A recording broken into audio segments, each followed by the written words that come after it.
बोलो सतगुरुदेव की जय। बंदी छोड़ कबीर परमेश्वर जी की जय। बंदी छोड़ गरीबदास जी महाराज जी की जय। स्वामी रामदेवानंद जी गुरु महाराज जी की जय।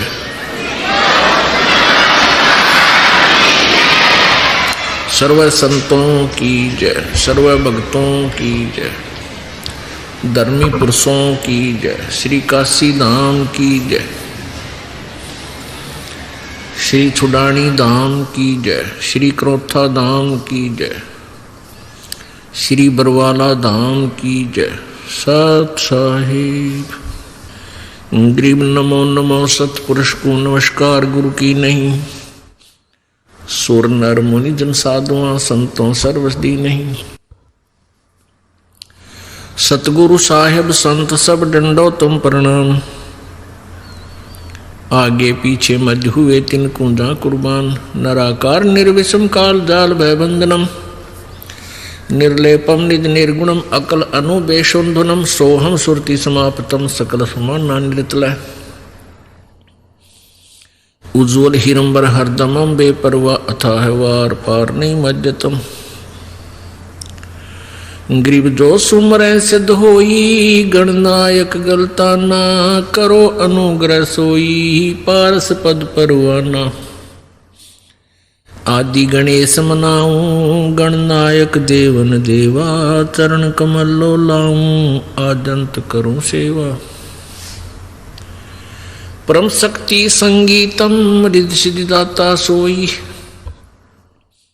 अवगत गुण अतीतम सत्य पुरुष निर्मोही। जगदम्बा जगदीशम मंगल रूप मुरारी। तन मन अर्पों शीशम भक्ति मुक्ति भंडारी। सुर नर मुनि जन ध्यावे ब्रह्मा विष्णु महेशा। शेष सहस मुख गावे पूज्य आदि गणेशा। इंद्र कुबेर सरीखा वरुण धर्म राय ध्यावे। समर्थ जीवन जी का मन इच्छा फल पावे। 33 कोटि अधारा ध्यावे से 88। उतरे भव जल पारा कट है यम की फांसी। 33 कोटि अधारा ध्यावे से 88। उतरे भव जल पारा कट है यम की फांसी। कर जोरूं विनती करूं धरूं चरण पर शीश। गुरु जी राम देवानंद जी महाराज ने दियो नाम बख्शीश। कोटि कोटि सिजदा करूं कोटि कोटि प्रणाम। चरण कमल में राखियो मैं बंदी जाम गुलाम। कुत्ता तेरे दरबार का मोतिया मेरा नाम। गले प्रेम की जेवड़ी जाखें चोवा जाऊं। तो करो तो बावड़ूं दूर दूर करो तो जाऊं। जो राखो तो ही रहूं जो देवो सो खाऊं। जय इब कै सतगुरु मिले सब दुख आँखों रो। चरणों ऊपर शीस धरूं कहूँ जो कहनी हो। कबीर साईं मिलेंगे पूछेंगे कुशलात। आदि अंत की सब कहूँ अपने दिल की बात। गुरु जी तुम ना भूलियो चाहे लाख लोग मिल जाए।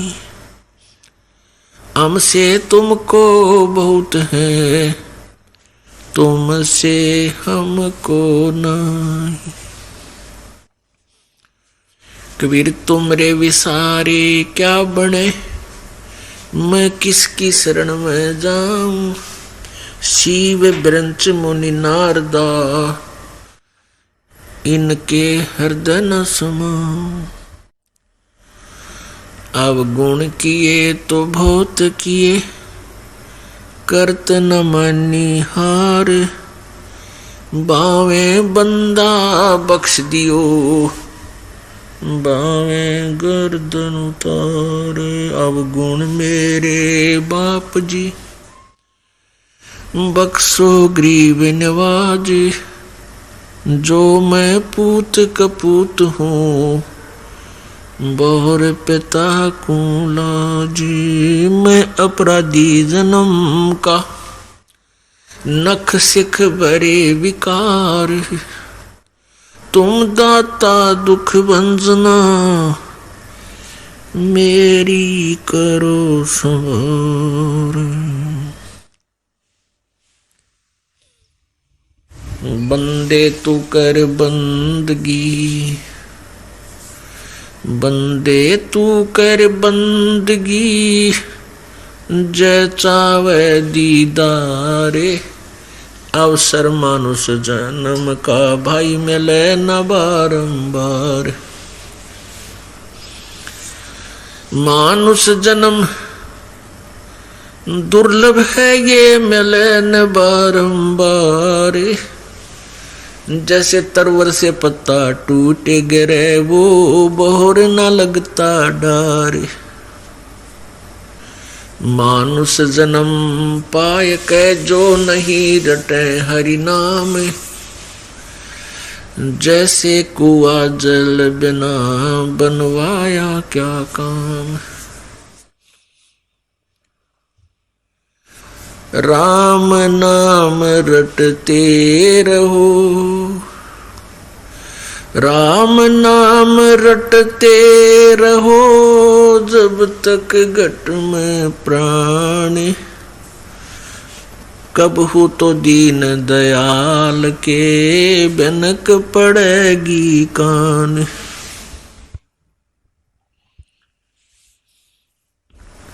कबीर लूट सको तो लूटियो, राम नाम की लूट। पीछे फिर पछताओगे, प्राण जाएंगे छूट। नहीं भरोसा देह का, ये विंस जावे छन माही।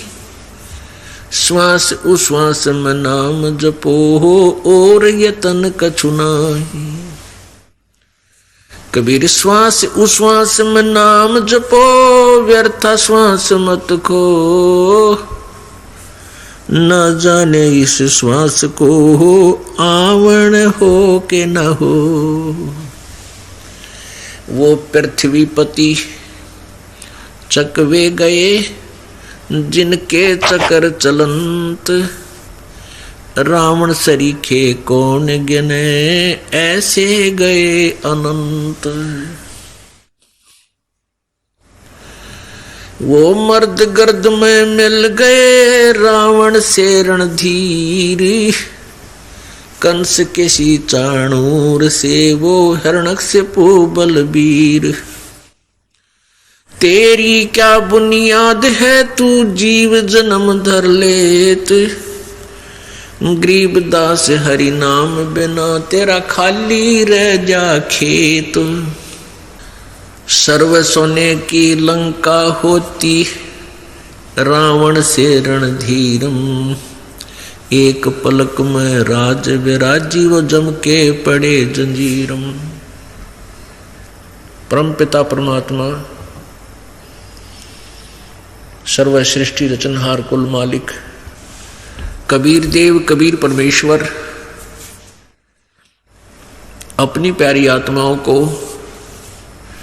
यथार्थ ज्ञान कराने के लिए स्वयं ही सतलोक से चलकर आते हैं। ये वही परमेश्वर हैं जो बनारस में, काशी में, हिंदुस्तान भारतवर्ष की पवित्र भूमि पर सन 1398 में अर्थात संवत 1455 को ज्येष्ठ सुदी पूर्णमासी के दिन एक लहर तारा तालाब में विकसित कमल के फूल पर शिशु रूप धारण करके विराजमान हुए थे, अपने सतलोक से चलकर आए थे। 120 वर्ष तक वो परमात्मा यहां रहे इस धरातल पर, और यहीं से सर्व ब्रह्मांडों का कंट्रोल भी करते रहे। और यहां एक तत्वदर्शी संत की भूमिका भी उन्होंने की, यथार्थ ज्ञान प्रचार किया। उस समय पूरा मानव समाज काल प्रेरणा से, शास्त्र विरुद्ध ज्ञान से परिपूर्ण होता है। तब परमात्मा आते हैं, अपने तत्व ज्ञान से उस अज्ञान रूप अंधकार को हटाते हैं। परमपिता परमात्मा हमें याद दिलाते हैं कि तुम्हें मानव शरीर आत्म कल्याण के लिए प्राप्त हुआ है। परमेश्वर बताते हैं कि मानुष जन्म पाकर जो नहीं रटे हरि नाम, भाई जैसे कुआं जल बिना फिर बनवाया किस काम। अब जैसे जिस कुएं के अंदर जल नहीं है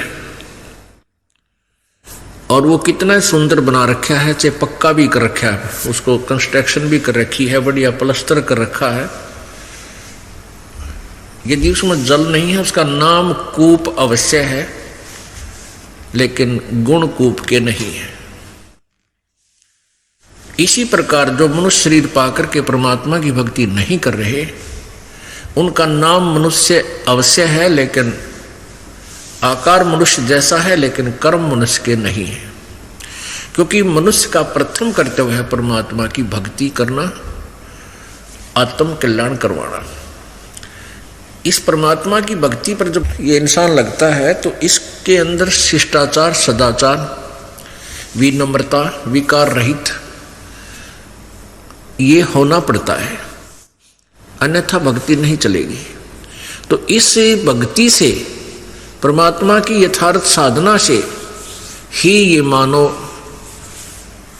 इंसान के गुणों युक्त होता है। अन्यथा जो भी परमात्मा की भक्ति ना कर रहे, बाकी जो कर्म है, शेष कर्म अन्य प्राणियों जैसे ही मनुष्य भी करता है। संतानो उत्पत्ति, उनमें मोह ममता, फिर उनके ही पालन पोषण के चक्कर में सारा जीवन व्यर्थ कर देना। ये तो पशु पक्षी भी करते हैं, प्रत्येक प्राणी कर रहा है। यदि मनुष्य का काम भी इतना ही होता तो मानव शरीर परमात्मा नहीं देता। 84 लाख प्रकार की योनियां प्राणी बना रखे हैं, एक और बना देता और स्वरूप बना देता, उसको क्या देर लगती। मनुष्य शरीर इसलिए दिया है कि इसमें परमात्मा ने हमें बुद्धि दी है कि हम प्राकृतिक आपदाओं से बचने के लिए एक हट बना सकते हैं, झोंपड़ी डाल सकते हैं। उसको चाहे हट को आप पक्की ईंटों से बना लो, चाहे पत्थर से बना लो, और चाहे शेड डाल लो टीन का, या वैसे घास फूस की बना लो। उन सभी का कार्य है प्राकृतिक आपदाओं से बचना। जैसे आंधी आ गई, ओले गिर गए, एकदम वर्षा आ जाती है, धूप अधिक होती है, सर्दी ज़्यादा होती है, तो हम इन आपदाओं के कारण व्यवस्थित नहीं रह सकते। और यदि हमने झोंपड़ी बना डाल रखी है या मकान बना रखा है, तो उसमें हम इन आपदाओं से बच सकते हैं। हमारे कपड़े ना भीजें, आटा खराब ना होए, लकड़ी ना गिल्ली होए, जिससे हम खाना डेली बनाते हैं। इस उद्देश्य से मनुष्य ने ये मकान बनाने शुरू किए थे, और इतनी ही आवश्यकता है इनकी। अब हम अज्ञानता के अंदर इतने जो है ना पहुंच गए हैं कि हमने मकान बनाने की ही दौड़ लगा दी। इसी तरफ हमारा पूरा समय डाइवर्ट हो गया।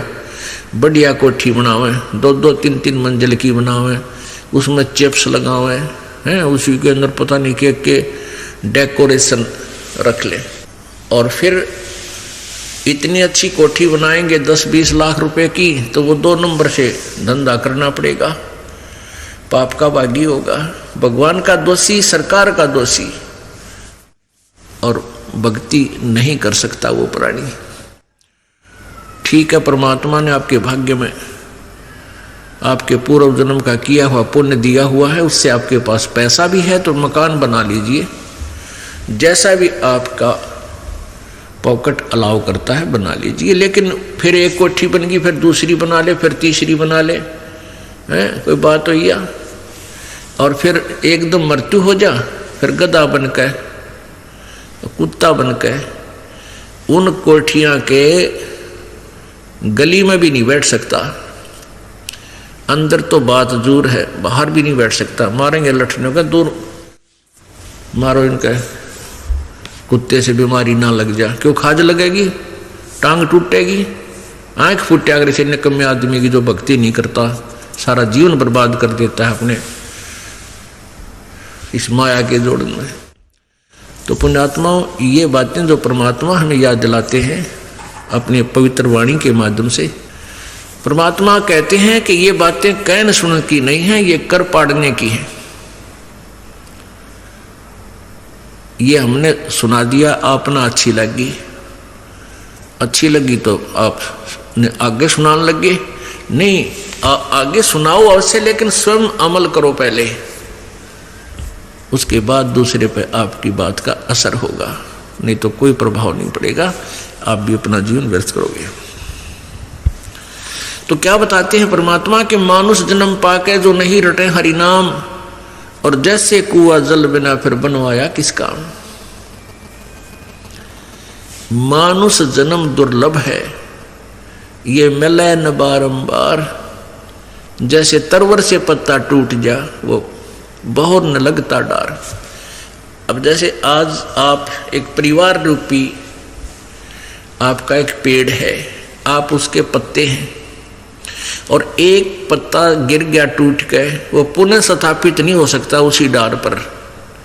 इसी प्रकार आपका ये मनुष्य शरीर एक बार हाथ से छूट गया, आपको फिर प्राप्त नहीं होगा इस परिवार में यही शरीर।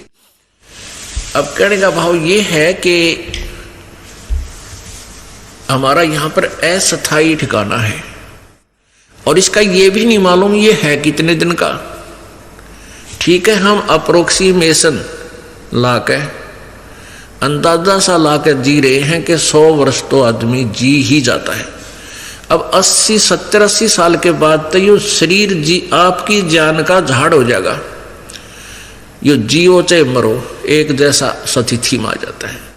तो 50, 60, 70 साल तक इसका जीवन है, और उसका न्यू भी ना पता पहले कब टिकट कट जा, ना जाने कब और किस कारण से ये मृत्यु शरीर संसार त्याग कर चला जाए। तो उसके लिए परमात्मा कहते नहीं भरोसा देह का, ये विनस जावे छन माही, और कहते हैं भाई श्वास उश्वास से, जो आपको मंत्र मिला है प्रभु का सतनाम, जो श्वास उश्वास से सिमरण होता है, कहते श्वास उश्वास से नाम जपो भाई, और यतन कछु नाई। यह शरीर तो जाएगा, आज नहीं तो 10 वर्ष में, 10 ना 20 में, ना 30 में, ना 40 में, इसको तो जाना है। ये ना किसी का रहा ना रहेगा, लेकिन इसके जाने की तिथि भी निर्धारित नहीं है, अंदाजा है।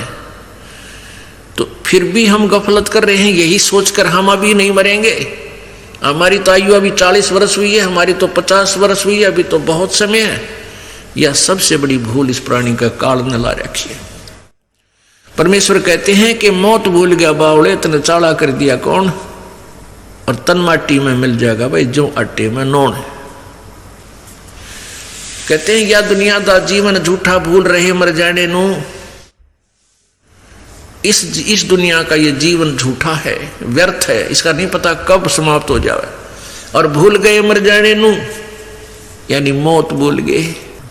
पुण्यात्माओं, काल का इतना जबरदस्त प्रभाव आपके ऊपर, आप बालक हो, आपको नहीं पता, क्योंकि संत डॉक्टर होते हैं और श्रोता एक मरीज होते हैं।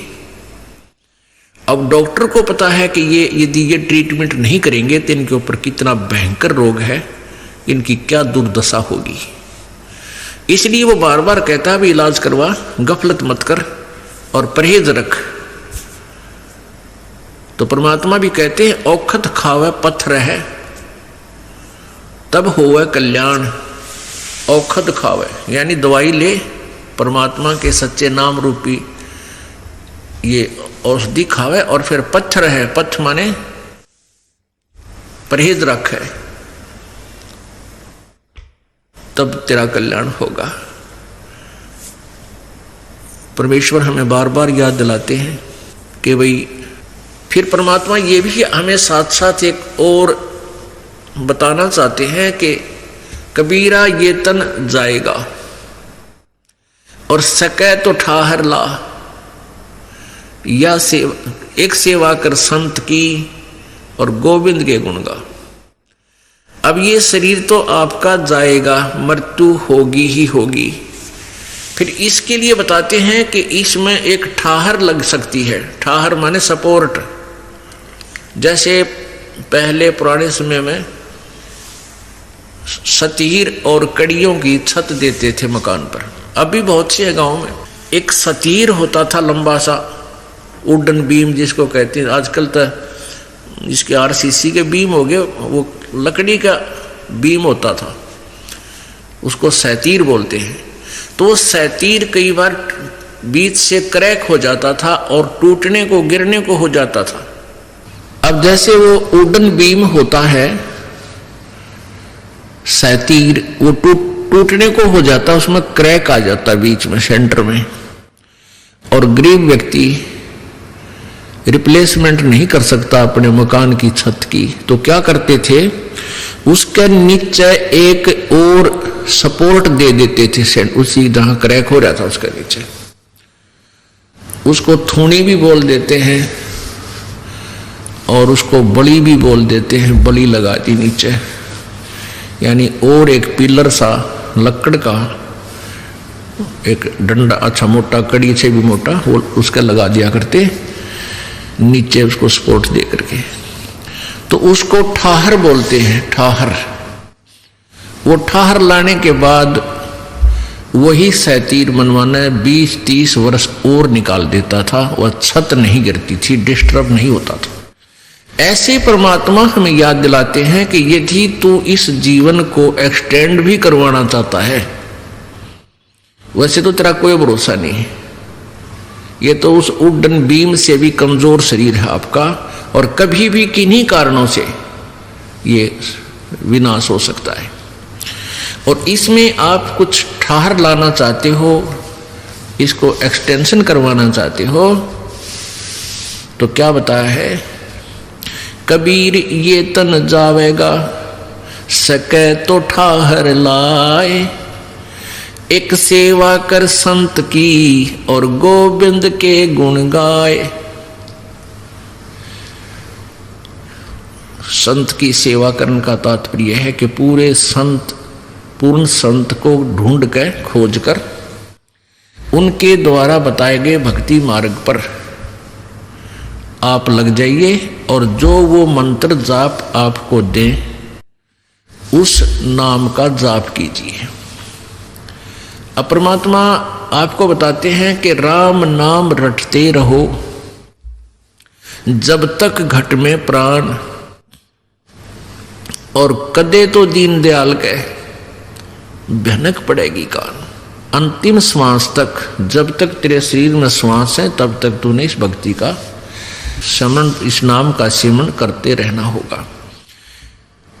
और कहते हैं फिर कदे तो दीन दयाल के भनक पड़ेगी कान। परमात्मा कहते हैं कल्पे कारण कौन है, कर सेवा निकाम, और मन इच्छा फल देऊंगा जो पड़े मेरे ते काम। अब परमात्मा कहते हैं तू कल्पना छोड़ दे, और जो हम मार्ग तुझे बता रहे हैं इस अनुसार तू भक्ति करता रहे, और फिर तुझे जब मेरे से काम पड़ेगा, यानी परमात्मा सतर का जब आपका कार्य होगा, फिर देखना मैं तेरी कैसे रक्षा करता हूं। अब हम अनजानपने में हम घने बोले हैं और हम काल के द्वारा घने सताए गए हैं। हम क्या समझते हैं, किसी का बेटा अच्छा पहलवान सा हो गया, तेने सोच लिया बस तेरा बेटा कैसा कोई नहीं, यो इतना सुरक्षक हो गया, और बेटा एक्सीडेंट में मर गया, फिर कौन? तो हमारी ये कुतरुआ कैसी सोच है। हम भगवान उस सतर पर नहीं आते जहां भगवान हमें लाना चाहता है। कोई मुख्यमंत्री, मंत्री, प्रधानमंत्री ने की आड़ लेकर पता नहीं किए बने बैठे हैं, कितने आदमियों ने सता दिए हैं, और कल न उस मुख्यमंत्री प्रधानमंत्री की टिकट कटगी की अचानक, कभी भी मर सकता है, ये तो मिट्टी का महल है सबका। फिर कित बाढ़ में जाएगा। भगत कह रहा था, हमारा रिश्तेदार था और वो संजय गांधी का घना निकट था, उसकी आड़ में, और उसकी माता जी का राज था, श्रीमती इंदिरा गांधी जी का। उस संजय गांधी की आड़ में उसने ना जाने कितने आदमी सता रखे थे, और फिर वो संजय गांधी अचानक दुर्घटना में मर गया। वो 6 महीने तक घर तो बाहर नहीं निकला, तन बाहर जानते मारे माए टट्टी करे घर में, माए रह सूख का काटा हो गया। तो ये नकली सारे पकड़ के बैठ जाते हम। पीछे एक मुख्यमंत्री जी की, अभी आंध्र प्रदेश के मुख्यमंत्री जी की दुर्घटना में मृत्यु होगी। अब आंध्र प्रदेश के मुख्यमंत्री थे, हेलीकॉप्टर से दुर्घटनाग्रस्त मृत्यु को प्राप्त हुए। उसके साथ लगभग 125 आदमी और आत्महत्या कर गए। वो क्यों कर गए? क्या उस तो प्रेम था, घर के ना मरे उसके प्रेम में। वो कोई और न सता रहे थे या उसकी आड़ में घना बिजनेस ठा रहे थे दुनिया ने लूटने के लिए। वो बिजनेस खत्म हो गया, क्यों? उनकी वह आड़ खत्म होगी, आप भी गए तो उस माया न के सिर पर धर ले गए, जिसकी खत के लिए जीवन बर्बाद कर दिया। तो परमात्मा हमें ये याद दिलाना चाहते हैं कि तुम इन नकली सहारों की आड़ में और अपने आप को सुरक्षित मान बैठते हो। परमात्मा ही की ओट लो। तो भगवान हमें क्या बताते हैं? राम नाम रटते रहो जब तक घट में प्राण, और कदे त दीन दयाल के भनक पड़ेगी कान। अब कौन से राम का नाम जाप करना है? अब हम कहते हैं राम नाम रटते रहो। तो आम व्यक्ति जो अभी तक पवित्र हिंदू समाज का श्री रामचंद्र पुत्र राजा दशरथ जी को अपना इष्ट मानता है और उसी को सुप्रीम पावर मानता है। हिंदू समाज में ये एक विशेष धारणा है कि जो राजा दशरथ के घर जन्मे अयोध्या में श्री रामचंद्र जी, वो सुप्रीम पावर हैं और वही उसी का नाम जपना चाहिए। राम राम राम राम उसी का नाम है। नहीं, ये राम नाम तो सतयुग में महर्षि वाल्मीकि भी जपते थे, जब तक तो रामचंद्र जी का जन्म भी नहीं हुआ था। ये त्रेता में जन्मे हैं। तो पुण्यात्माओं, हम अज्ञानता के कारण इस अध्यात्म ज्ञान से कोसों दूर हो गए और लोक वेद के आधार से हम पता नहीं कहीं की ईंट कहीं का रोड़ा ये ज्ञान सुन और सुना रहे हैं। तो राम का नाम, राम कौन है? राम कहो, देव कहो, अल्लाह कहो, गॉड कहो, ये रब कहो, ये भाषा भिन्न नाम है और एक परम शक्ति का नाम है ये। अब पहले हम राम की परिभाषा बताते हैं। हम परमेश्वर की परिभाषा से, प्रभु की परिभाषा से भी परिचित नहीं है, इसलिए हम ठीक दिशा नहीं प्राप्त कर पा रहे। राम का अर्थ है वो शक्ति जो सबका कंट्रोल करती है, वो पावर जो सबका कंट्रोलर है, सबका उत्पत्ति करता है। जैसे पवित्र श्रीमद् भगवत गीता जी अध्याय नंबर 15 के श्लोक नंबर 16-17 में तीन पुरुष बताए हैं। एक सरपुरुष, एक अक्षर पुरुष, और एक परम अक्षर पुरुष यानी उत्तम पुरुष। एक तो अक्षर पुरुष, सरपुरुष का अर्थ होता है नासवान प्रभु, पुरुष माने प्रभु। अब परमात्मा पुरुष जैसा है, मनुष्य जैसा ही प्रभु है, इसलिए पुरुष का अर्थ प्रभु भी है और मनुष्य को भी पुरुष बोल देते हैं, क्योंकि हम परमात्मा के ही नाम पर अपने नाम रखते हैं। जैसे रामचंद्र रख लिया, कृष्ण रख लिया, तो इस तरह वो राम अलग हैं जिनके आधार से हम प्रभावित होकर अपने नाम रखते हैं। तो पुरुष माने, पुरुष मीन प्रभु। तो एक उत्तम पुरुष तो अन्य है, अर्थात सरपुरुष और अक्षर पुरुष से जो श्रेष्ठ परमात्मा है वो तो कोई और है। वही परमात्मा कहलाता है, वही तीनों लोकों में प्रवेश करके सबका धारण पोषण करता है। वो अव्यय ईश्वर अविनाशी परमात्मा है। अब इसको समझने के लिए छोटा सा उदाहरण आपको बताएंगे। जैसे आप किसी एक स्टेट से शुरू कीजिए या किसी विभाग से शुरू कीजिए, जैसे पुलिस विभाग है, उसमें सिपाही लगता है, फिर हवलदार साहब और फिर ASI साहब, फिर SHO साहब और फिर वही DSP साहब, फिर SP साहब, IG साहब और फिर DG साहब, फिर गृह मंत्री साहब, फिर मुख्यमंत्री साहब और फिर प्रधानमंत्री साहब और राष्ट्रपति साहब। ये सभी साहब कहलाते हैं। हवलदार से साहब कहलाना शुरू करते हैं और राष्ट्रपति तक सभी साहब ही अपनी उनकी उपमा की जाती है, साहब से संबोधन किए जाते हैं। लेकिन इन साहबों में, इनकी शक्ति में, इनकी पावर में, कार्य क्षेत्र में दिन रात का अंतर होता चला जाता है। अब प्रधानमंत्री जी भी साहब हैं, राष्ट्रपति जी भी साहब हैं और एक हवलदार जी भी साहब हैं और एक मुख्यमंत्री जी भी साहब हैं और मंत्री जी भी साहब हैं। तो इनमें कितना अंतर है प्रत्येक की शक्ति में, पावर में। ऐसे ही देव शब्द, प्रभु कहो, देव कहो, राम कहो, मालिक कहो, स्वामी कहो, पति कहो, ये शब्द है। अब परमेश्वर क्यों कहना पड़ा? जैसे ईश कहो, ईश्वर कहो, चाहे परमेश्वर कहो, लेकिन ईश ही शब्द सफिशिएंट था। ईश कहो, चाहे राम कहो, देव कहो, ये बहुत ही, ये एक ही नाम काफी है, बहुत है, सफिशिएंट है, पर्याप्त है प्रभु की परिभाषा के लिए। लेकिन ये साहब गणे हो गए। अब जैसे ब्रह्मा विष्णु महेश, ये भी साहब हैं।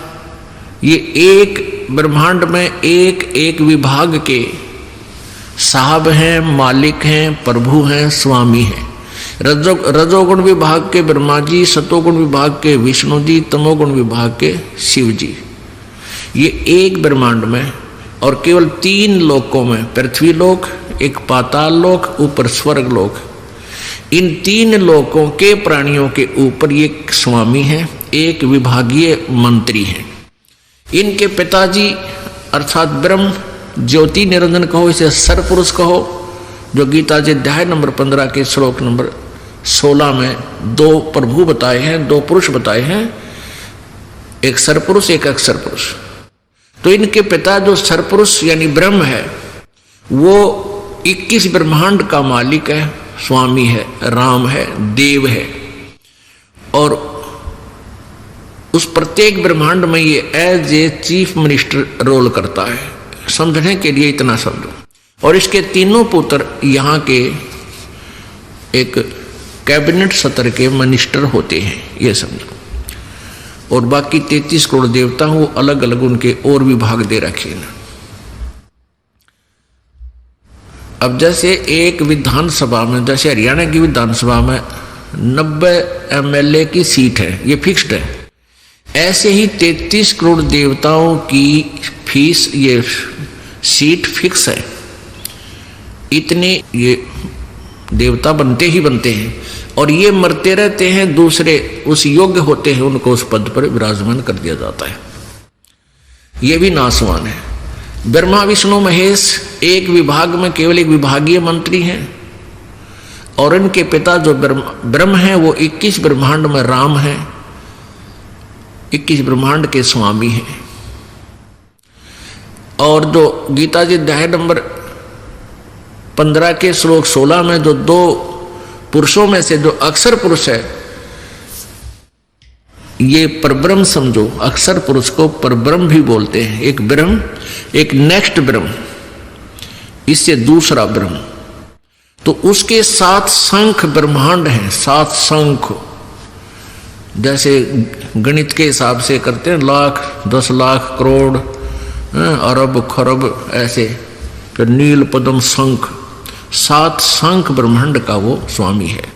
इसकी आयु बहुत ज्यादा है, इसलिए इसको अविनाशी यानी चिरस्थायी कह सकते हैं। अक्षर पुरुष यहां पर जो शब्द है गीता जी अध्याय नंबर 15 के श्लोक नंबर 16 में दो पुरुष जो बताए, अक्षर पुरुष यानी नासवान प्रभु और अक्षर पुरुष अविनाशी प्रभु। अक्षर का अर्थ होता है जिसका नाश ना हो, जो क्षर ना हो, लेकिन यहां इसमें इसको चिरस्थायी कह सकते हैं, वास्तव में अविनाशी नहीं। अक्षर पुरुष अवश्य इसके संज्ञा लगाई है, उपमा लगाई है, लेकिन ये अविनाशी नहीं है, क्योंकि 15वें अध्याय के 17वें श्लोक में तुरंत इसको स्पष्ट किया है कि उत्तम पुरुष है तो अन्य, और परमात्मा इति उदारते। उत्तम पुरुष यानी श्रेष्ठ परमात्मा, वो परम ब्रह्म होता है, जो एक तो होता ब्रह्म, एक पर ब्रह्म, एक परम ब्रह्म।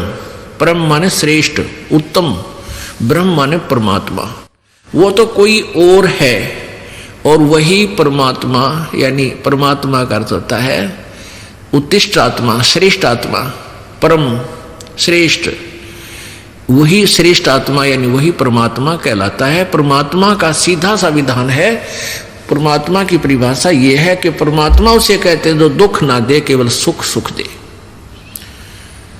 इसलिए उसको परमात्मा कहते हैं, श्रेष्ठ आत्मा कहते हैं। और जो यहां कैसा बुरा हाल कर रखा हमारा, किसी की बेटा मर जाए, किसी की बेटी मर, किसी की आंख फूटे, किसी की कोड लाग रहा है, किसी कैंसर में चिल्ला रहा है।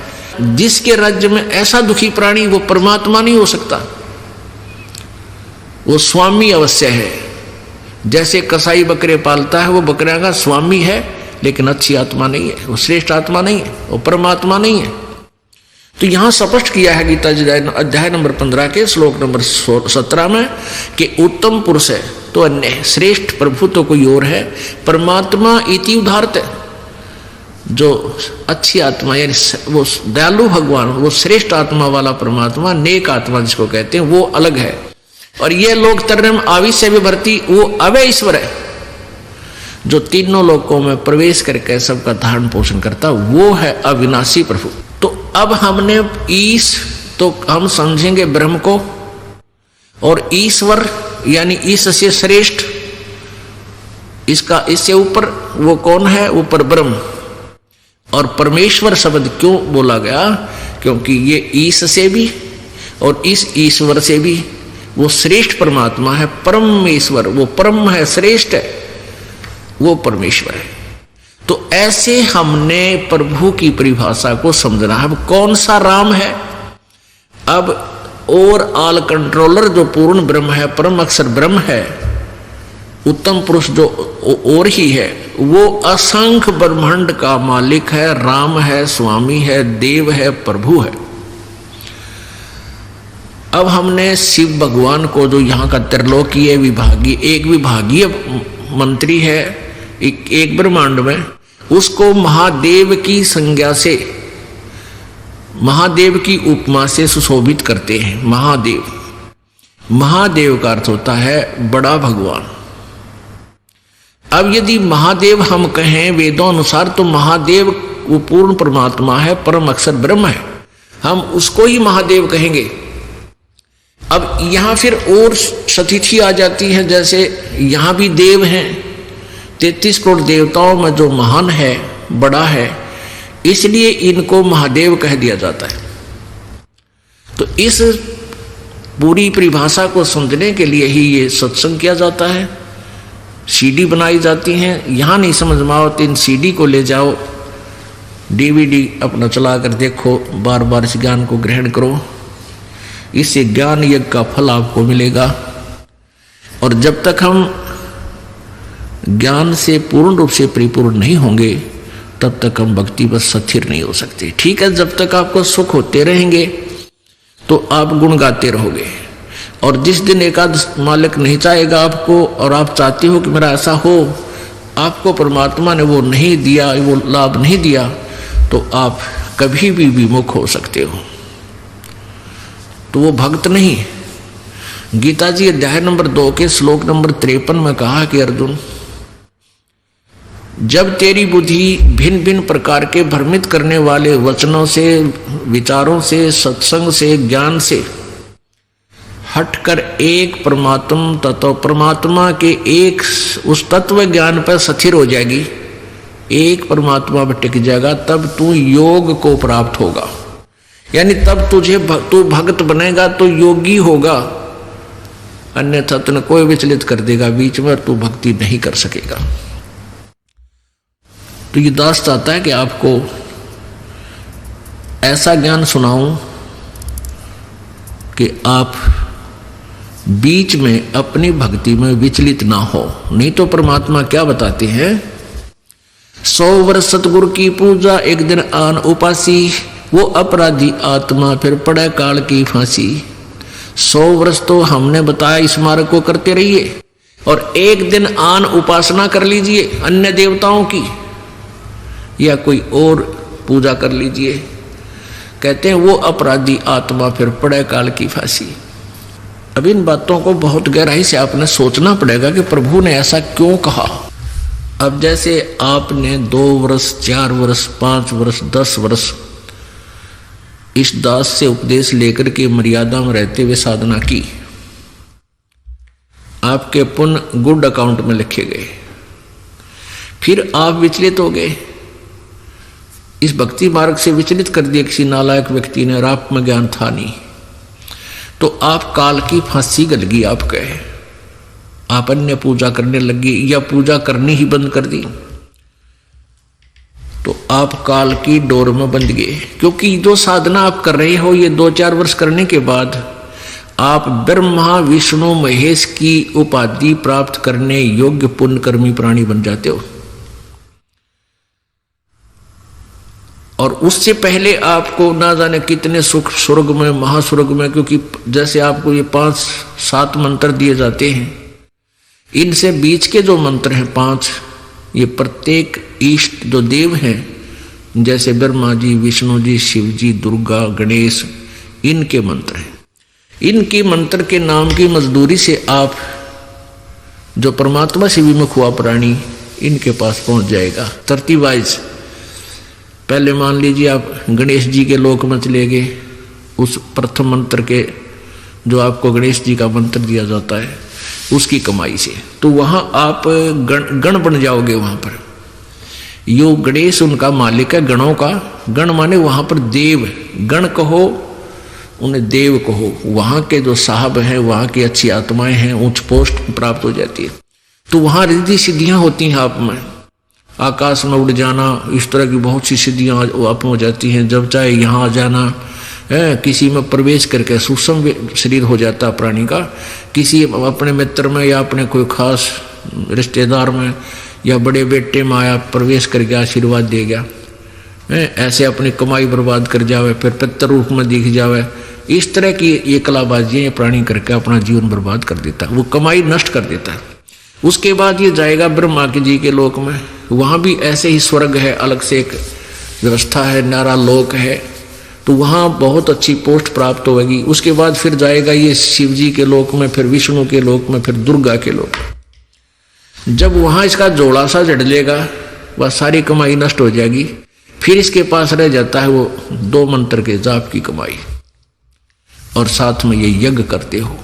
उनको क्या करता है ये काल, फिर इसने स्वर्ग लोक, महास्वर्ग में एक नकली सतलोक, अलखलोक, अगमलोक, अनामी लोक बना रखे,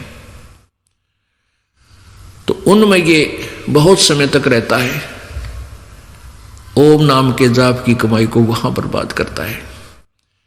और फिर जो दूसरा मंत्र है उसमें जो 2 मंत्र होते हैं सतनाम में, उसकी कमाई को फिर ये ब्रह्मलोक के सबसे ऊपर के लोकों में वो लोक में रखता है, जहां ये स्वयं रहता है।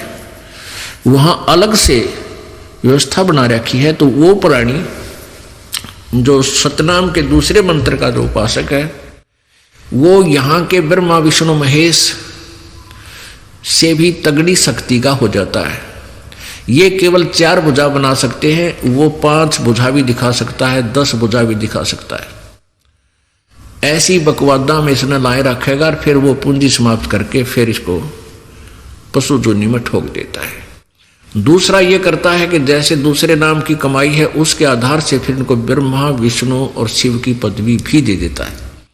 और फिर ये कुछ अपना जीवन बर्बाद करके फिर 84 लाख योनियों में चले जाते हैं। तो यहां परमात्मा कहते हैं कि बनी बनाई बात आपने क्यों कर बिगाड़ ली।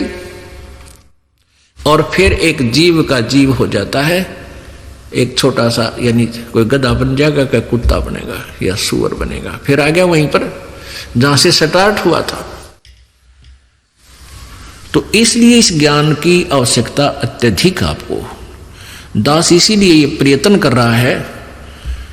पहले तो जो प्रारंभ किया, संगत थोड़ी होती थी और हम दिन में 3-3 बार सत्संग करता था यह दास। शुरुआत की जब क्रोथा आश्रम में, सुबह 8 से 10, फिर 2 से 4, शाम में 8 से 10, ताकि इनको रंगों रंग में। तो उसका परिणाम ये मिला है कि जड़ हमारी मजबूत हुई और ये क्रोथा कांड रूपी भयंकर तूफान में भी हमारा कोई पौधा डगमग नहीं हुआ। तो इससे हमें भी परीक्षा हुई कि हमारा दिया हुआ, इस दास का दिया हुआ ज्ञान कितना कारगर रहा हमारे बच्चों पर। 100%।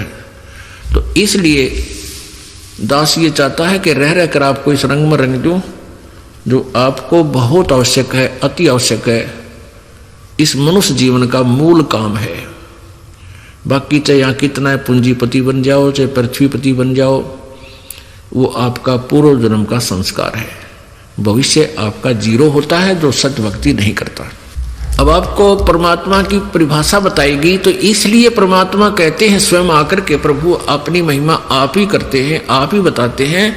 आप पे आरती, आप पे साजय, आप पे किंगर, आप पे बाजे, आप पे ताल झान जनकारा, आप नचे अब देखण हारा। कहे कबीर ऐसी आरती गाऊं, आप पा मध्य आप समाओ। आप पे भगवान बने, आप पे भगवान हैं, आप ही दास बने, आप ही तत्वदर्शी संत बने और आप ही अपने ही ऊपर उदाहरण दे करके आपको समझावें। हमारे को समझाते हैं, कहते हैं पीछे लग गया जाऊं था मैं लोक वेद के साथ और रस्ते में सतगुरु मिल गए, भाई दीपक दे दिया हाथ। लोक वेद होता है सुना सुनाया ज्ञान, दंत कथा जिसका कोई आधार ना हो। जैसे हम ब्रह्मा विष्णु महेश जी को सुप्रीम पावर सर्वेश्वर महेश्वर के कोई माता पिता नहीं है, ये सारी ब्रह्मांडों के मालिक हैं, कुल के मालिक हैं, ऐसा सुना करते थे, ऐसा हम जानते थे। ये था लोकवेद। अब इनकी कहानी हमने इन्हीं की जीवनी में पढ़ी, इनकी कथा सुनी। ये स्वयं स्वीकार करते हैं कि हमारा तो जन्म और मृत्यु होता है, हम अविनाशी नहीं हैं। ये परमेश्वर कबीर जी द्वारा दिए गए उस दीपक के रोशनी में हमें दिखाई दिया। पहले हम अंधेरे में डले ढोरे थे। अब देखिएगा, क्योंकि यहां ये कंसेप्ट क्लियर करना अति आवश्यक हो गया। अब आपको दिखाते हैं ब्रह्मा विष्णु महेश की सती थी और हम क्या मानते थे, लोक वेद था वो। तो परमात्मा क्या बताना चाहते हैं कि हम ऐसे लोक वेद के साथ अपना जीवन बर्बाद कर रहे थे, पीछे लागे जावा थे। रास्ते में सतगुरु मिले, यानी सच्चे ज्ञान देने वाले सतगुरु तत्वदर्शी संत मिले। फिर ये तत्व ज्ञान रूपी दीपक हमारे सामने हमारे हाथ में थमा दिया। तो अब हम अंधेरे में भटकेंगे नहीं, सीधा रास्ता ग्रहण करेंगे। अब देखिएगा श्रीमद् देवी भागवत,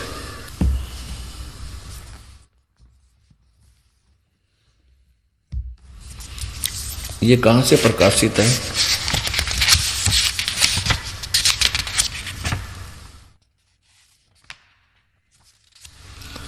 ये कहाँ, ये है भक्तों की आराध्या भगवती दुर्गा।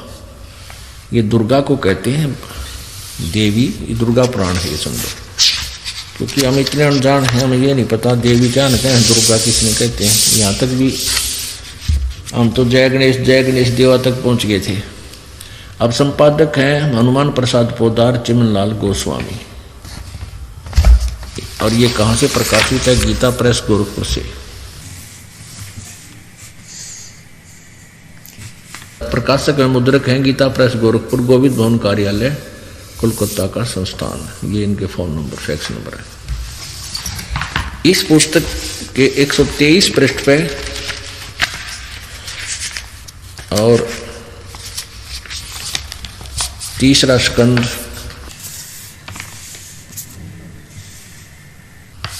पृष्ठ नंबर 123,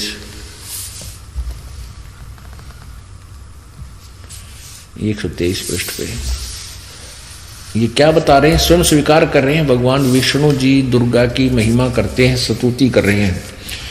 तुम शुद्ध स्वरूपा हो, यह सारा संसार तुम ही से उद्भासित हो रहा है। हम यानी मैं, ब्रह्मा और शंकर, विष्णु जी कह रहे हैं मैं, ब्रह्मा और शंकर, हम सभी तुम्हारी कृपा से विद्यमान हैं। हमारा आविर्भाव यानी जन्म और तिरोभाव में मृत्यु हुआ करता है। केवल तुम ही नित्य हो, जगत जननी हो, प्रकृति और सनातनी देवी हो गया स्पष्ट। आगे क्या कहते हैं भगवान शंकर जी? बोले कि देवी यदि महाभाग विष्णु तुम्ही से प्रकट हुए हैं, तो उनके बाद उत्पन्न होने वाले ब्रह्मा भी तुम्हारे बच्चे यानी बालक हुए। फिर मैं तमोगुण लीला करने वाला शंकर क्या तुम्हारी संतान नहीं हुआ? अर्थात क्या मैं तेरा पुत्र नहीं हुआ? अर्थात मुझे भी उत्पन्न करने वाली तुम ही हो शिवे। संपूर्ण संसार की सृष्टि करने में तुम बड़ी चतुर हो। इस संसार की सृष्टि, सचिथि और संहार में तुम्हारे गुण सदा समर्थ हैं। उन्हीं तीनों गुणों से उत्पन्न हम यानी ब्रह्मा, विष्णु एवं शंकर नियम अनुसार कार्य में तत्पर रहते हैं। अब इस एक ही विवरण से कितनी बातें सिद्ध होगी? एक तो ये होगी कि ब्रह्मा विष्णु महेश अविनाशी नहीं है, ये नाशवान है। ये सर्वेश्वर महेश्वर कहाँ से हो गए जब ये आप जन्म मृत्यु में है? इनकी भक्ति से जीव स्थिर कैसे हो सकता है? दूसरा ये हुआ कि रजगुण ब्रह्मा है, सतगुण विष्णु, तमगुण शिव जी। और तीसरा ये हुआ कि ब्रह्मा विष्णु महेश की माता दुर्गा है, देवी है। और अभी तक हम इनके विषय में क्या सुना करते थे? वो लोक वेद था। तो परमात्मा कहते हैं पीछे लग गया जाऊं था मैं लोक वेद के साथ, और रास्ते में सतगुरु मिल गए, ये दीपक दे दिया हाथ। अब ये तत्व ज्ञान रूपी टॉर्च आपके हाथ में है। अब इसकी रोशनी में हम भटक नहीं सकते। अंधेरे में वस्तु के को नहीं पहचाना जा सकता। दीपक यानी टॉर्च प्रकाश में हम आसानी से उसका परीक्षण कर सकते हैं। तो अभी तक जो लोकवेद परमात्मा इसलिए अप्पय आरती, अप्पय साजय, अप्पय किंगर, अप्पय बाजय, अप्पय ताल जहां झनकारा, आप नचे आप देखना आ रहा। अब अपने ऊपर कह रहा है कि पीछे लग गया जाऊं था मैं लोकवेद के साथ। स्वयं नहीं, हमारे को संकेत करें कि तुम ऐसा जा रहे थे। और जैसे मुझे भगवान सतमार्ग मिल गया, क्योंकि वो स्वयं रोल कर रहे थे एक शिष्य का, स्वयं सुयोग्य शिष्य का स्वयं वो रोल कर रहे थे, एक तत्वदर्शी संत का। और परमात्मा वे थे ही थे और हैं और रहेंगे। तो उन्होंने हमें ये संकेत किया है कि तुम ऐसे ही भटक रहे हो, उस लोकवेद के आधार से तुम गलत साधना करके अपना जीवन व्यर्थ कर रहे हो। तो अब क्या इस सारी थ्योरी से सारा सिद्धांत इतना प्रकरण आपको दिया, इसका उद्देश्य क्या था समझाने का? कि परमात्मा कहते राम नाम रटते रहो, राम नाम रटते रहो, जब तक घट में प्राण भाई कदे तो दीन दयाल के बनक पड़ेगी कान। अब कौन से राम का जाप जपे, कौन से राम का नाम जपे। अब हम राम नाम सुनते ही श्री रामचंद्र जी अयोध्या के राजा दशरथ के पुत्र के ऊपर हमारी सुई चली जाती थी माइंड की, हमारी बुद्धि वही पहुंच जाती थी कि वो राम है, उन्हीं का नाम जाप करना चाहिए। अब इस तत्व ज्ञान की रोशनी से हमें पता चला कि राम कौन है। अब हमने उस राम की भक्ति करनी है। कौन से राम की?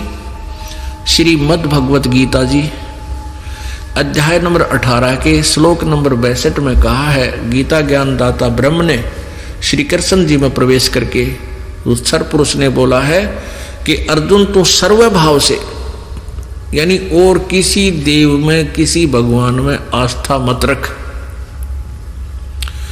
तू सर्वभाव से उस परमेश्वर की यानी तत्व ब्रह्म की शरण में जा। तत्व माने उस, ब्रह्म माने परमात्मा परमेश्वर। अब जैसे आपको बताना कि यदि ईश शब्द सुफिशिएंट है परमात्मा के लिए, ईश, लेकिन ईश्वर इस परमेश्वर इसलिए कहना पड़ा कि ये और भी मालिक बने बैठे हैं, तो उन पर हम ज्यादा आसक्त होने के कारण हम उस, इसलिए वो परमेश्वर कहना पड़ा, तत्व ब्रह्म कहना पड़ा।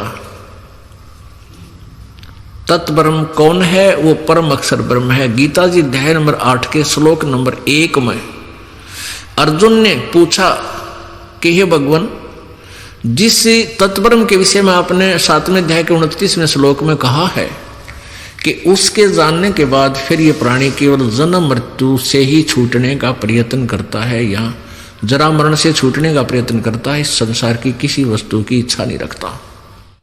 तो वो किम तत्ब्रह्म, वो कौन है? वो तत्ब्रह्म, वो परमात्मा कौन है? उसका उत्तर 8वें अध्याय के 3 श्लोक में गीता ज्ञानदाता ने दिया है कि वो परम अक्षर ब्रह्म है।